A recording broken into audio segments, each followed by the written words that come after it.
trained using this curriculum. Thank you. So I will share with you both these information to be shared with the group. Thank you. Thank you very much. Anyone else have any programmatic updates or any upcoming events that you would like to promote to the group? I could speak to the 2 items that we put in Community Corner, Gabby, if that works. That's perfect. Thank you. Hello, everybody. So I just wanted to let you know about 2 different things. The first one, they're both in the Community Corner, so you can have a look there for more information. The first one is a resource map that we have developed. So the purpose of the resource map is to sort of dive down from the general concepts of biosafety and biosecurity oversight and really look at some specific aspects of oversight systems and provide 2 or 3 different publicly available resources, mostly from the IEGBBR member countries, that hopefully can help you build or develop aspects of your oversight systems. For example, there's inspection, licensing, compliance and enforcement, and 16 other different topics. And so the resources on the map basically explain or describe how these aspects of the oversight systems are administered in the IEGBBR member countries. So it's sort of bringing together a snapshot of some of the resources that are captured in our mobile application. So you can find all that on our website, and or a description of the resource map is in the Community Corner.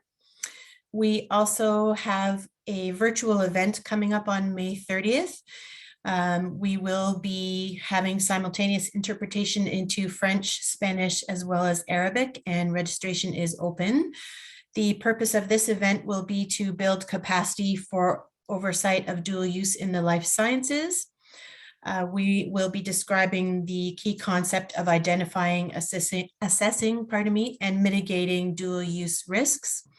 And then we have speakers from 2 of our IEGBBR member countries, the Netherlands and Canada, who will be describing some of the oversight measures that are in place for dual use that form a part of their oversight system. We hope to see everybody there. Thank you.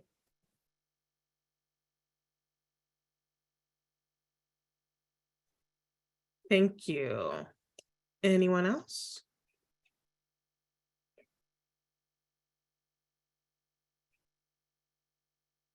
Gabby, I'm happy to just give a quick overview of what happened at the GBD workstream meetings, if that's okay. Yes, thanks, Jacob. Thanks. Let me switch screens. I have too many windows open, per usual.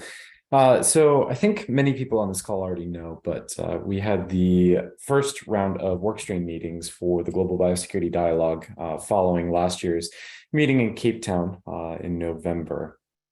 With support from Canada's Weapons Threat Reduction Program and the Open Philanthropy Foundation, we were able to convene the GBD members to review some of the commitments that were made, hear updates on the presentations and then the commitments that have been moving forward since November. And those are spread out against 5 different categories. So those are optimizing impactful biosecurity collaboration at the regional level, launching a biosecurity advocacy agenda, creating transparent biosecurity systems with clear performance indicators, incentivizing actions that reduce emerging biological risks associated with advances in technology, and fostering the next generation of biosecurity leaders. Over 3 days of meetings, we had quite a few different presentations through the different work streams. So on the emerging biological risk work streams, we heard from Megan Palmer from Stanford University, who's on this call, about their biorisk management for bioengineering research and the recent release of their report, the Biorisk Management Casebook, Insights into Contemporary Practices, which we're happy to include in the minutes as a link so that you all have access to that as well. we also heard from Andrew Nerlinger on the Action Accelerator vehicle, which was something that his organization, Global Security Fund, supported Z from South Africa to implement. And if Z is able to join, we'll have him present on that today as well. We also heard about different things around in increasing defense sector engagement, multi-sectorality in biosecurity, information on the International Biosecurity and Biosafety Initiative for Science, as well as presentations on the biosecurity capability development workstream, both on monitoring and evaluation, and then the global partnerships efforts to strengthen biosecurity in Africa, as well as work that the International Federation of Biosafety Associations is doing on building better biosecurity. Finally, in the policy work streams, we learned more about what the Organization for American States is doing to build regional networks for biosecurity, and also looked at how we can develop and launch an advocacy agenda for biosecurity. And that was done in collaboration with the Pandemic Action Network. On that, there is a new working group, sub-working group for GBD participants on that advocacy agenda. So looking at what messages we can develop, what key policy asks need to be created so that globally we're all singing from the same songbook, to use the turn of phrase, and making sure that we're coordinating our asks, both in terms of funding, but then also just for policy action.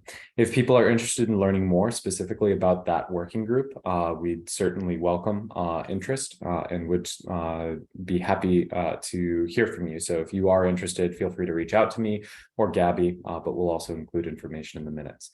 With that, I'll turn back to you, Gabby. Thanks. Thank you, Jacob.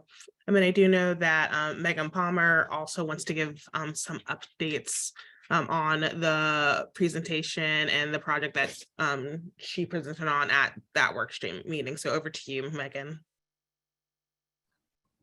Thanks very much, Gabby and Jacob. I thought I'd elaborate a little bit on the presentation that Jacob mentioned.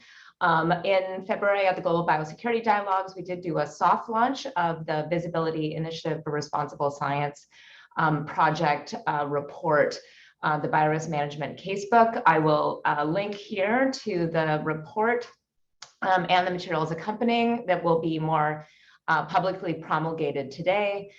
Thanks to all of you who participated in various stages of this project. For those who may be new to it, it was a roughly 2-year effort with origins a couple years before then, with the motivation to try to develop case studies around biorisk management practices in a diversity of life science research organizations. We now have 8 fully developed case studies, as well as a biorisk management casebook that has contributions from a much wider array of stakeholders. And we had about 15 reviewers look through the report. So it's quite extensive. I hope it will be useful. We would value any feedback on the way it has been useful and some of the initiatives that are outlined within the report.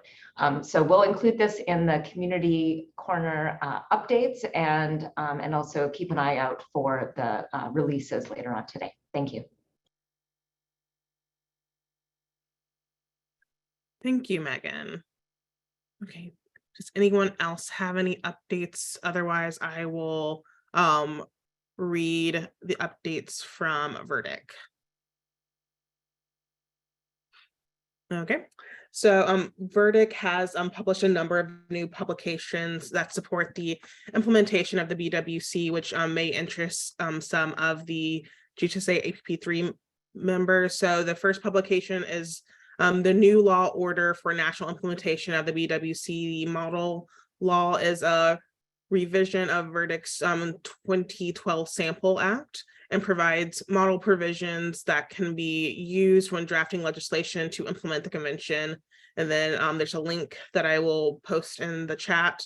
The second publication is their new brief on the BWC 9th Review Conference, an overview of outcomes, outlooks, and national implementation. So following the conclusion of the convention's 9th Review Conference in December 2022, this brief analyzes the outcomes and outlook of the review conference and takes stock of the progress, challenges, and ways forward for national implementation. And there's another link that I'll post.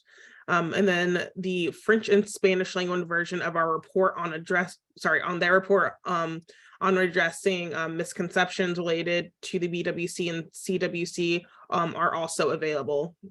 So I will make sure to post those all in the chat, and also make sure that they are in the meeting minutes as well. So just want to give just one last chance, anyone who might want to give any updates before I turn it to our speaker, Z, to present.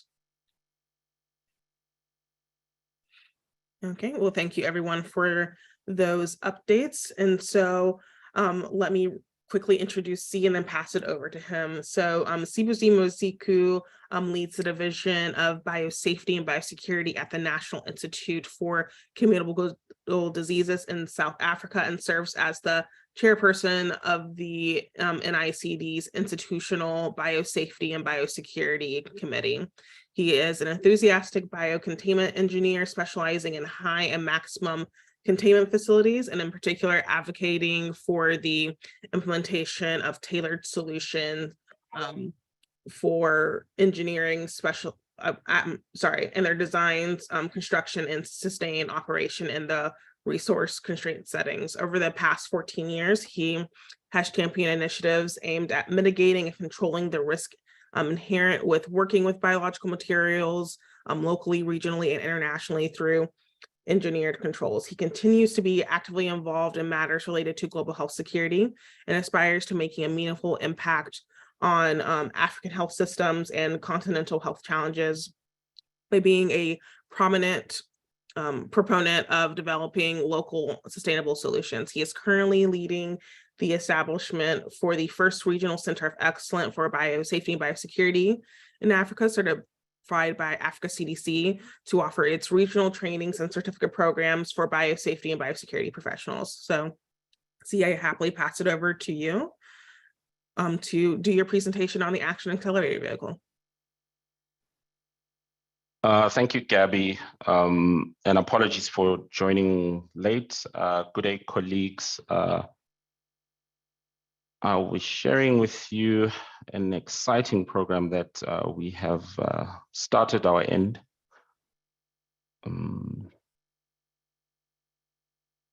Gabby, can you confirm to me which view you're seeing? I'm seeing the presenter view. So yeah, if you like prevent, yeah, perfect. That's good. Is that fine? Okay, cool.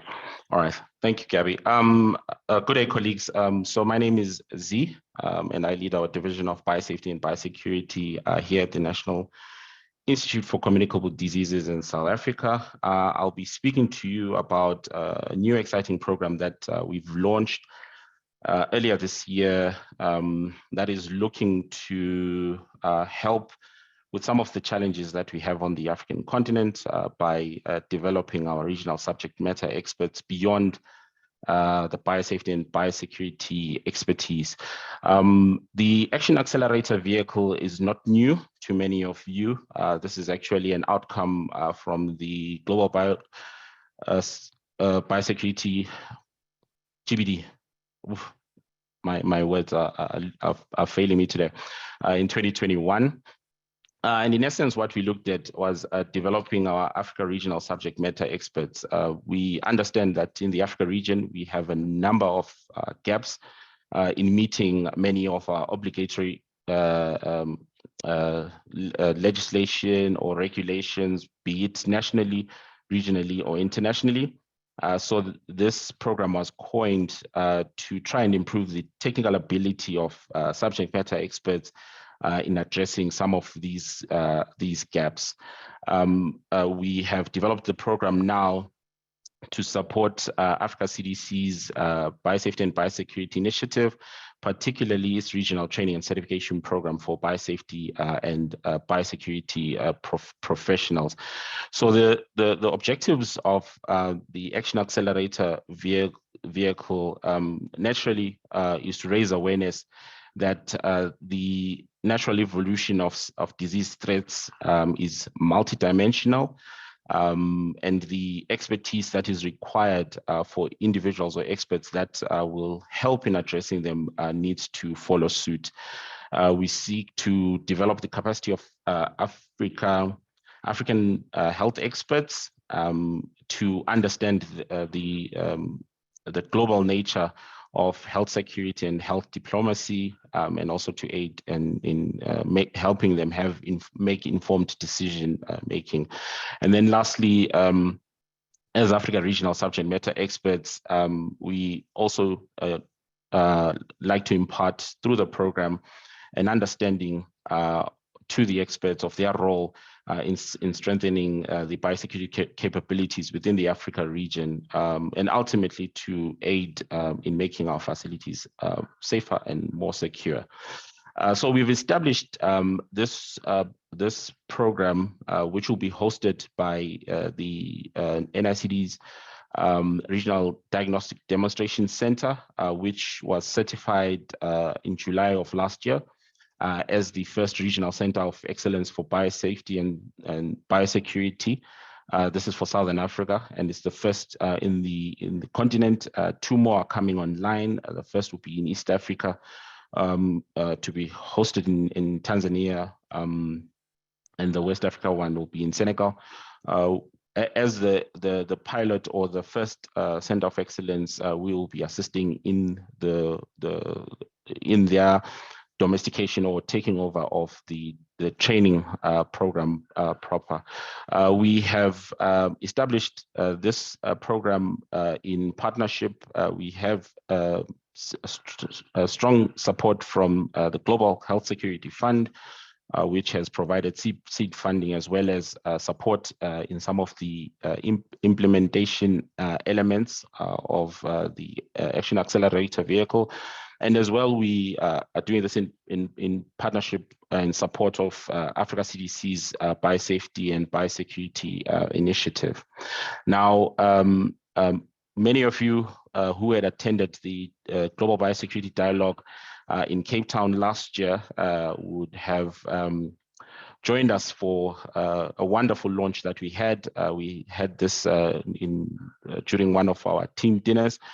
And this was quite a wonderful and well-attended launch with quite a number of global experts that were already attending the GBD, attending the launch. You can see we had quite an esteemed panel that helped us during that event. And essentially, as described during the launch, we are looking at equipping individuals who already have been certified as regional subject matter experts. And just to emphasize by background, Africa CDC at the end of last year launched or put out a call for expressions of interest from suitably qualified and experienced individuals to be certified as Africa regional subject matter experts. And through their examination and certification committee, we had a number of colleagues within the region who were then conferred this certification in both biorisk management and biological waste management. So our first cohort is drawn from these certified individuals. And in essence, we will take them through what we like to term non-traditional training. So training that is not typically your biosafety and biosecurity. This is training involving innovation, human-centered thinking, risk communication, policy and guidance development to assist, to assist them in navigating the evolving global health space that I described. And this will be through participating in a 12-month curated executive leadership program. number of activities that we will do over the 12 months is a combination of e-learning, training programs, some review peer-to-peer, going through some taught modules. We will attend some global health platforms or meetings, as well as conferences and side events. In essence, what we're looking at is, at the end of the day, these Africa regional subject matter experts will be able to come up with some projects that they will develop within their respective countries, but also they will support participants within the regional training and certification program in the implementation of their projects, now with the newfound or newly acquired skills that they would have received during the 12 months. So as I mentioned earlier, we had an inception workshop earlier this year where we onboarded the first cohort. Initially, we had funding to bring on board 5 regional subject matter experts, but following the conferring of regional subject matter expertise certification by Africa CDC, we had 11 individuals that had that certification, and we felt it would not help our region in just having 5 of them. So we have 10 of the experts enrolled in our first cohort, which is the pilot cohort. And we had our first inception meeting where we brought them on board and also help them understand how they will support particularly our regional center of excellence in its developmental initiatives and how it seeks to build capacity on the region. And I think I wanted to end by talking about the immediate next steps that we are doing. So you'll see this very elaborate pictorial description of one of our colleagues' SWOT analysis. This was done during the 2-day inception workshop. And the idea was that the individuals will develop quite a sizable project, one which meets a big, hairy, audacious goal, so to speak. And the idea was that at the start of the program, these will be in a project proposal form that will be refined over the 12-month based on some of the elements that would have, or the skills that have been acquired over that process. And then secondly, these individuals will also mentor candidates for level 2 certification that are enrolled with our Regional Center of Excellence. We have the first cohort of level 2 participants. So level 2 involves an individual implementing an improvement project within their parent institution or the host country over a 12-month period. And we rely on the regional subject matter experts to mentor these individuals over that 12 months. It's also a twinning program. So the candidates find a twin within the region who assist them and foster the peer-to-peer information sharing and learning supported by the mentor. So naturally, you can see, I'm sure you can see that why we've targeted the subject matter experts, because we are seeing this filtering down to the individuals who are up and coming from level 2. And over the coming years, we hope that we will have a demonstrable impact within the region. So the pilot program is being done in support of our Center of Excellence, which is in Southern Africa, but it is being developed as a model that can be scaled beyond just our region. I think I will stop there. Thank you, Gabby, and thank you, colleagues, for your attention. I'm happy to take any questions that you may have. and or comments. Over. Thank you so much, Z. So I do want to turn to the floor and see if there are any questions for Z on his presentation. You can also drop them in the chat, or if you have them later, you can send them to me and I can make sure that they get to Z via email as well.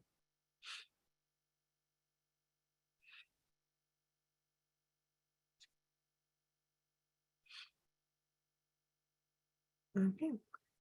So it looks like we have no questions from anyone. So thank you so much again, Z, for your presentation.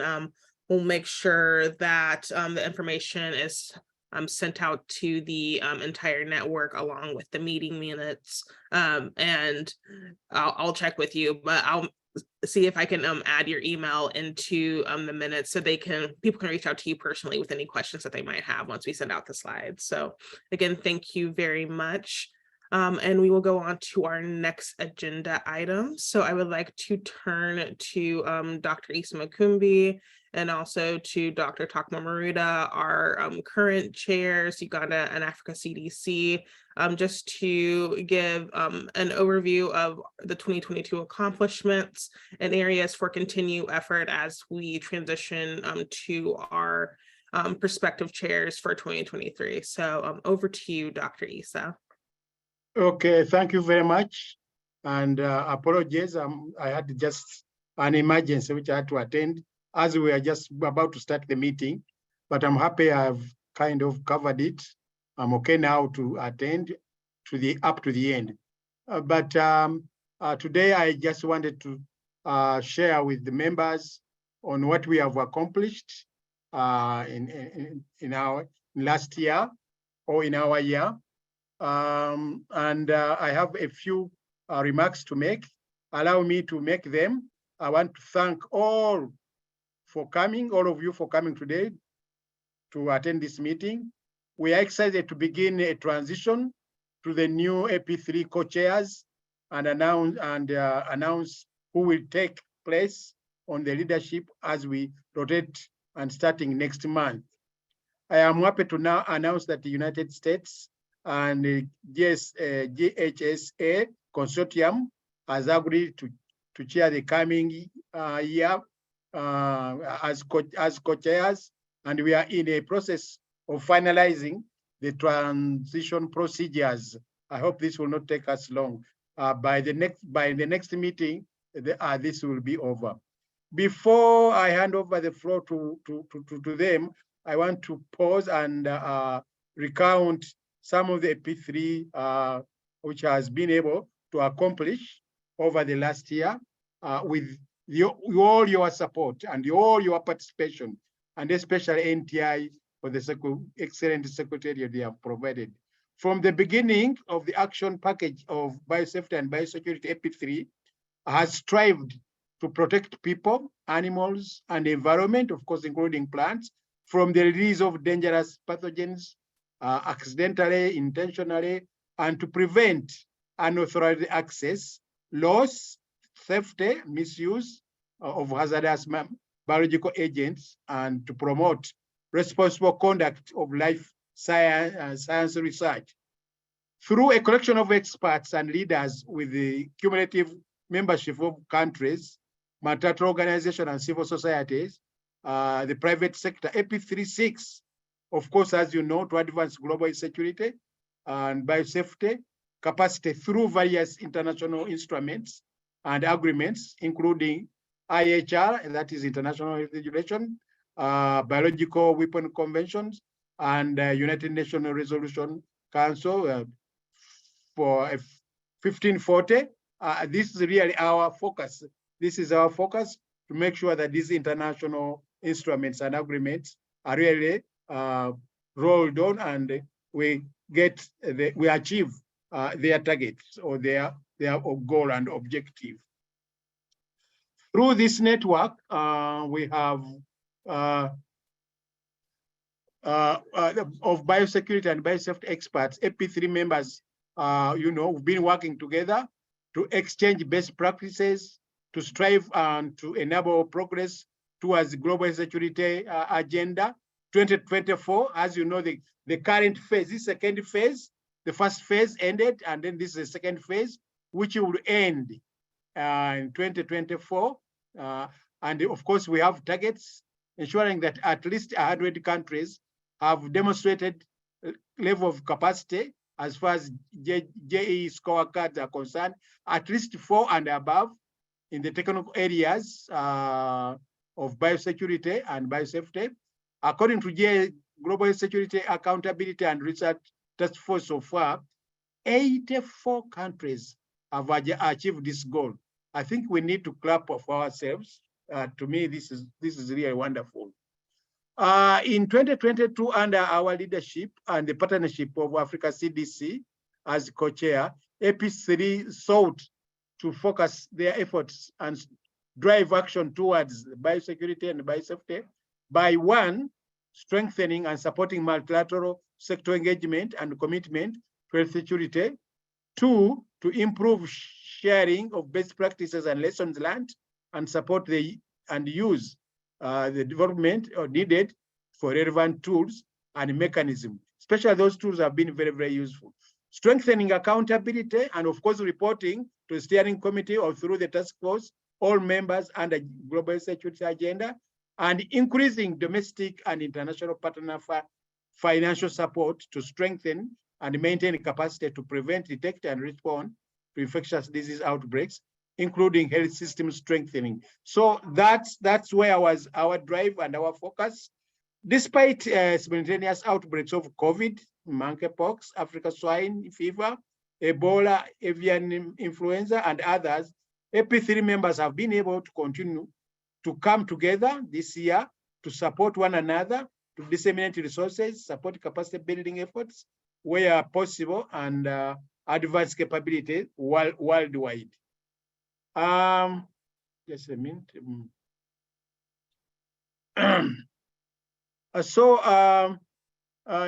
Last year, we had expanded our membership and welcomed El Salvador in our group, as well as some additional civil societies. We hope in the future to gain more membership, and this is one of our goals, to make sure that we gain more members in our AP3, because as you know, biosecurity and biosafety is a public good where we don't need to leave anybody behind, so that we may together continue to build essential biosafety and biosecurity capacities that are needed to combat these outbreaks, which may be deliberate or accidental. So going forward, AP3 should strive to recruit more members, as I've already said, to join, so that together we can really put a good capacity and capability on the global scale, so that we are all protected. Each month, we've been able to bring experts from various sectors to speak to AP3 members, to explore a vast number of ways biosecurity and biosafety can be incorporated in different fields, such as the speaker, like Oliver Toloch, who spoke about the importance of social science in the context of biosecurity and biosafety and pandemic preparedness. Mr. Daniel Flex, who provided a deep conference on biological weapon convention, and Ms. Harif Severance, who presented on the new initiative to stand up to independent organization dedicated to reducing emerging biological risks associated with technology advances. And as you know, technology, is ahead of us.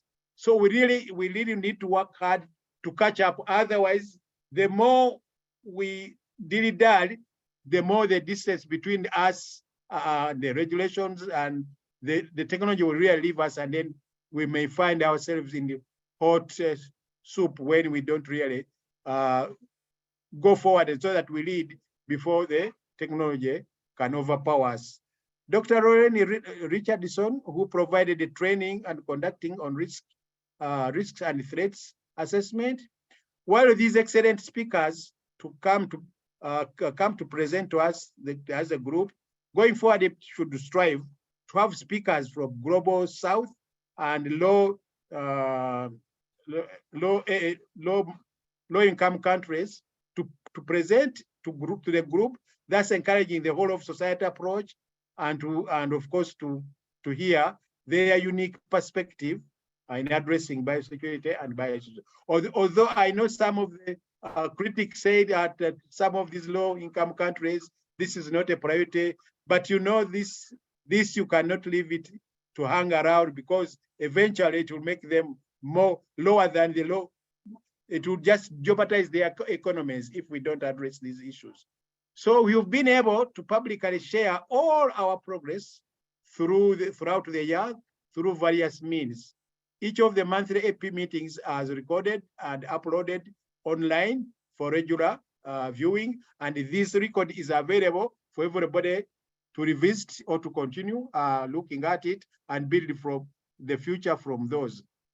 In the past September, AP3 was the host of Global Security Lessons Observed webinar, which was really well attended, and it was good practice, as many people commented, where we were able to reach audience beyond the standard Global Security members and participants, learned about the critical role that biosafety and biosecurity plays in health security, and we are provided updates on the progress made towards Global Security 2024 targets, with a focus on biosecurity and biosafety indicators.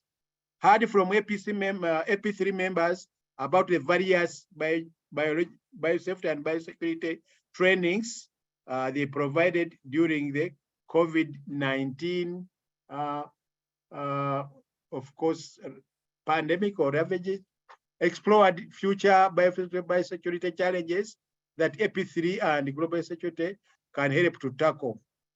The Global Security Task Force for Advocacy and Communication has been hard at work setting up the new Global Security website, and we are working diligently with them to get AP3 website up and running. And I'm sure the new co-chairs, they will take it up with all their efforts so that we are up and it's up and running.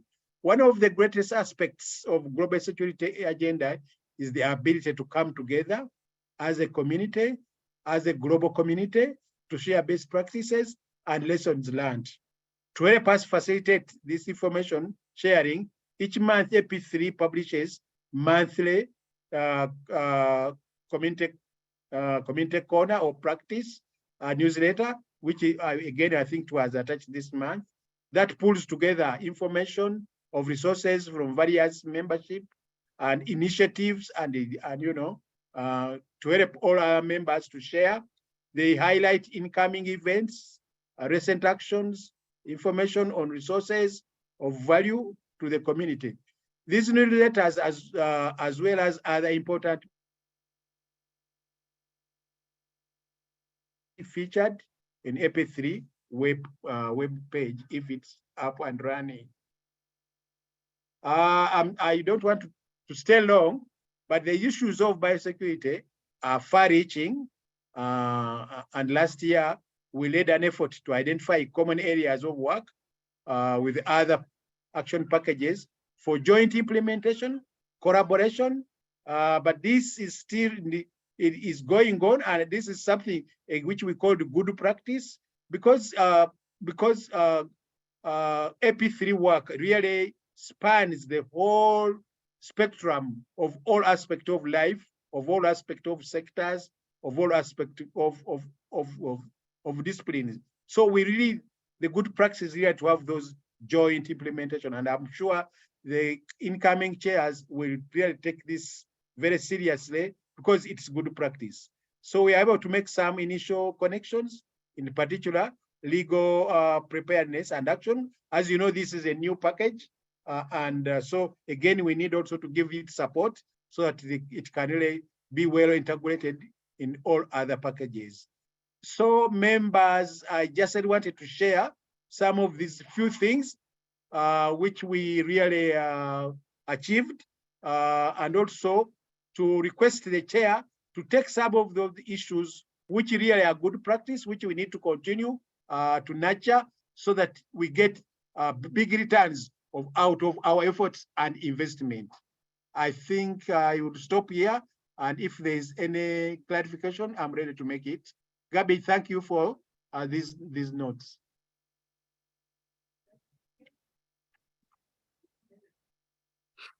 Thank you so much, Dr. Issa. And before I turn it to the audience for any questions, I do want to turn to our other co-chair, Dr. Takmor Maruda from Africa CDC, to see if he has any remarks that he would like to give to the group as well. Thank you very much, Chair. And I think the chair has really outlined, I think, the progress that we've had. I think for me, as the co-chair in Africa CDC, we were excited to be invited to co-chair with Uganda, and it has been a very successful, I think, year for us, as he has outlined. And what is left just for me is to really thank the members on this group for having worked with us during the year to achieve some of the things that we did, especially on the work plan that we developed, and also to thank the NTI team for helping us to coordinate all these meetings and discussions. Otherwise, thank you to everyone. We look forward to continue to participate and offering assistance where needed. Thank you very much. Thank you, Takmor. And then before I open it up to the entire group, I do want to allow our incoming chairs just to provide some quick remarks too. So from representing GSAC, I would like to turn to Jennifer Ambe, just to give some quick introductory remarks. Thank you, Gabby. Thank you, Dr. Issa and Dr. Maruta, for the updates and all the great work that you've done on this AP. We've taken note of all the points you made, and we will definitely be looking to your mentorship as we continue on as co-chairs. So my name is Jennifer Ambe. Baraka and greetings to all of you. I'm here on behalf of the GHSA Consortium and all our member organizations, alongside our previous consortium chair, Samantha Dietrich, Julie Fisher, and of course, NTI, Jacob and Gabby, as NTI is also a steering committee member on the GHSA Consortium. We are honored to be considered to co-chair this action package along with the US Department of Defense. We feel that the consortium brings CSO engagement as technical experts in the field, and also from grassroots non-governmental organizations, including those in low resource settings. I just want to make that point, Dr. Issa.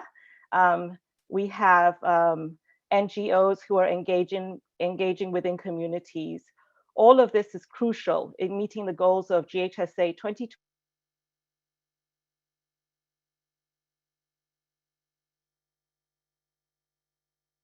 And we'll continue to work with you and the action package members to achieve the APP3 goals and the goals of the Global Health Security Agenda. Group for GHSA Framework 2028, and the consortium has already committed and been accepted onto the technical working group for the next phase of the GHSA. We look forward to continuing to build on the previous foundations set by CARFA, Uganda, and the Africa CDC, and we hope to incorporate the suggestions of the AP members in the results of the survey that were captured by NTI. Thank you, Gabby, for doing that. We hope to work with the action package to ensure that we incorporate those suggestions into the work plan for the remainder of the year. Thank you for your time and attention. Asante sana. Thank you, Jennifer. And I also want to pass it quickly over to Sapna Vora, who is speaking on behalf of the United States. Thanks so much, Gabby, and greetings all. Just to echo the excellent comments from Dr. Ambe. And this is on behalf, I'm Sapna Vora. I support the U.S. Department of Defense with the United States government. And so on behalf of my director, Aaron J., who hopefully many of you will see in the coming months, I am very incredibly pleased, to also note that the United States will be taking on one of the co-chair roles for this action package in 2023. As Dr. Ambe noted, the Department of Defense will be sort of the focal point for the US government as we serve this co-chair role. And so please feel free to reach out to me. There's a whole team of us who's going to be contributing to this effort.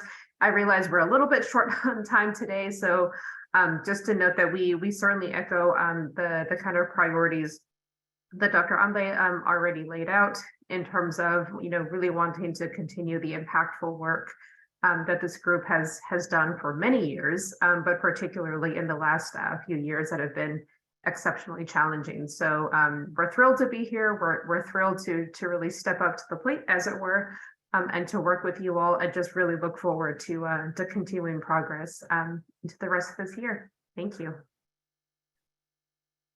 Gabi, I think I forgot, Gabi, I forgot our plague. We will pledge that we shall work with the co-chairs, and if there is anything which we can do to make sure that the co-chairs do their work smoothly, we are available, and we pledge to work and to support you fully. Thank you.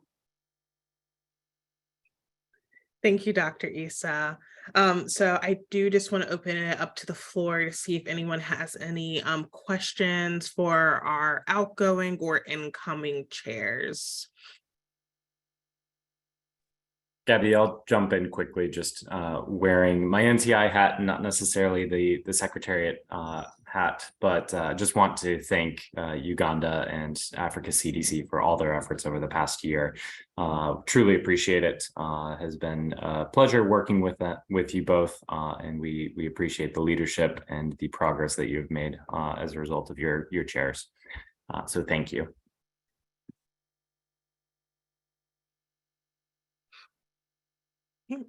Thank you, Jacob, for those remarks. And I know that we're coming up to the end of the hour. So the very last thing that I wanted to do was turn it over to the Task Force for Advocacy and Communication. They've been diligently working on updating the GHSA website, and they have now completed the APP3 webpage. So I do want to turn it over to Mike Kirk from American Company just to quickly walk us through the page for us. Hi, Gabby. Thank you so much. Can you hear me clearly? Yes. Awesome. Thank you, everyone, for your time. Just quickly wanted to walk through the new APP3 webpage. So if you go to the homepage and you look under Action Packages, there'll be Biosecurity and Biosafety. You'll click on that, and it will take you to the APP3 website, which is broken up into several buckets. So you have the landing page, which gives a brief description of the action package, as well as news, issues, mandates, strategic objectives, the annual work plan summary, which will be coming soon as it's established, a map of the contributing members from a country perspective, as well as an organizational perspective with links to the respective websites. Quotes from previous years, conference calls, as well as the lessons learned video, and we'll continue to update these accordingly, as well as any kind of, as well as a contact us page for new members or existing members that have questions or concerns. This will go directly to the APP3 web email address. Additionally, one of the other buckets is resources, which APP3 has plenty of. And this is essentially a repository of links to different resources related to biosecurity and biosafety. You can go back to the action package website or landing page and then go to key messages and frequently asked questions.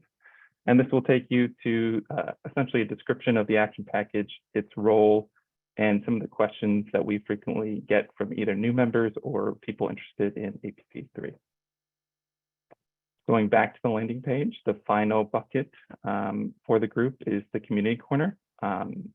This goes over, highlights not only the most recent version, but also is a quick storage place for a lot of the other community corners of past months and years. So certainly welcome any feedback, as well as any content requests that want to get up on the website. But hopefully we can begin to implement this for other action packages. I know It was rather easy with APP3 with all of the work that you all do. So I appreciate the time and welcome any questions. Thank you all. Thank you so much. Mike has been working very, very hard on the website. So just wanted to say congratulations to you on all your hard work and effort. And the website looks really good. And we will make sure that it's continually updated with the most relevant information. And like Mike said, if you have any feedback on the content that's on the website, please free to email Jacob and myself, and we will make sure that it gets incorporated. So it is the top of the hour. Thank you everyone for attending. We will send out meeting minutes and action items soon to everyone, but I will convene this meeting and see you next month. Thank you, everyone. Thank you. Have a good day. Thank you. Bye, Thank you. everyone. Thank you. Bye.